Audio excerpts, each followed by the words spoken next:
We are booting this stuff out of Florida right now. That is what DeSantis is doing this very week. Joe Contreras, I'm with the Guardian newspaper and the Washington Monthly magazine. Among the areas you identified... That's like left of the left, right? Can I ask my question? No, I know. I mean, you can, but I've seen it. It's interesting.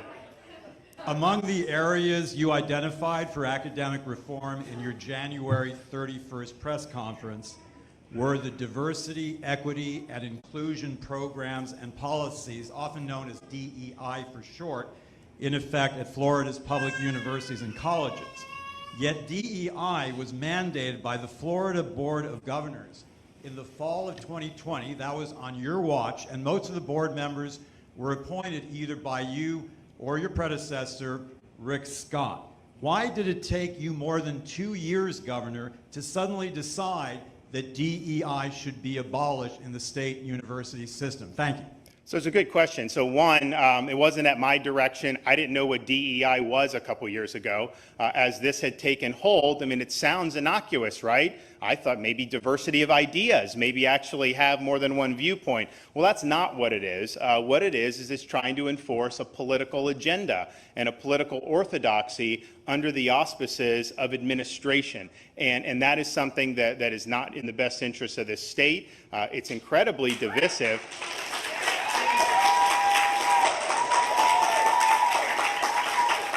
It's incredibly divisive, and I don't necessarily think anyone that supported this in the past necessarily had bad motives, but I think if you look to see how it's worked in practice, it's been an embarrassment to see some of the things that have come out at Florida State, at some of these universities here. It's not an appropriate use of the administrative machinery of a university that, oh, by the way, subsists on the generosity of the taxpayers of the state of Florida. These are not private institutions, they're public institutions, and we have the right, who are elected and who are putting people in positions to make sure that those institutions are serving a mission that is consistent with the state's best interests. And so as this has become a problem, I asked to get more information about it. We got them reporting how much money they're spending on it. We introduced legislation to remedy that, and we will be the first state in these United States to wipe out DEI at our public universities. Heather, I thought there was a nice mea culpa there at the beginning by DeSantis when he said, you know, I didn't really know what this was a couple years ago. I thought that diversity meant diversity of ideas. Like, this thing has crept up on many, many people, but you've really been writing about this for years and years. So you must be sort of happy that people are coming around now and doing the right thing.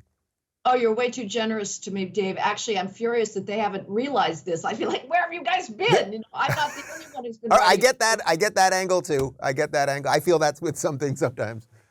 But the fact that he's going to do something about it, that's the point.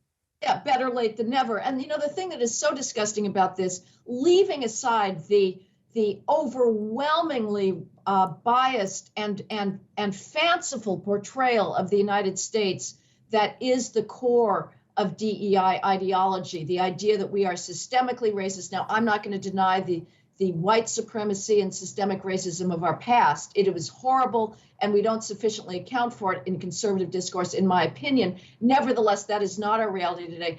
If you'd like more sane takes on our insane world, check out our direct message clips playlist. And if you want to watch more full episodes of our live roundtables, watch our roundtables playlist. They're both right over here. And to get notified of all future videos, be sure to subscribe and click the notification bell.